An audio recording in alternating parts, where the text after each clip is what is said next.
ശക്തമായ മഴയെ തുടർന്ന് മുൻകരുതൽ നടപടികളുടെ ഭാഗമായി മലപ്പുറം ജില്ലയിലും അവധി പ്രഖ്യാപിച്ചു.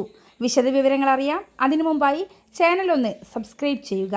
വീഡിയോ ലൈക്ക് ചെയ്ത് ഷെയർ ചെയ്ത് കാണാനും ശ്രമിക്കുക.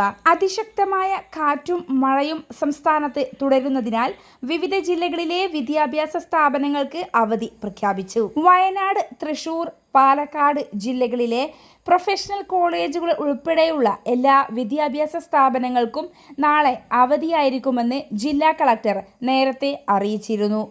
ഇപ്പോഴിതാ മറ്റൊരു ജില്ലയിൽ കൂടി അവധി പ്രഖ്യാപനം വന്നിരിക്കുന്നു.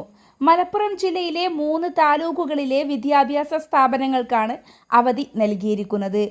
ശക്തമായ മഴയെ തുടർന്ന് മുൻകരുതൽ നടപടികളുടെ ഭാഗമായി നിലമ്പൂർ, ഏറനാട്, കൊണ്ടോട്ടി താലൂക്കുകളിലെ പ്രൊഫഷണൽ കോളേജുകൾ ഉൾപ്പെടെയുള്ള മുഴുവൻ വിദ്യാഭ്യാസ സ്ഥാപനങ്ങൾക്കും ജില്ലാ കളക്ടർ VR വിനോദ് നാളെ അവധി പ്രഖ്യാപിച്ചു. അങ്കണവാടികൾ, മദ്രസകൾ, ട്യൂഷൻ സെന്ററുകൾ എന്നിവയ്ക്കെല്ലാം അവധി ബാധകമാണെന്ന് ജില്ലാ കളക്ടർ അറിയിച്ചു. എന്നാൽ പരീക്ഷകളെ അവധി ബാധിക്കില്ലെന്നും അറിയിപ്പിൽ പറയുന്നു.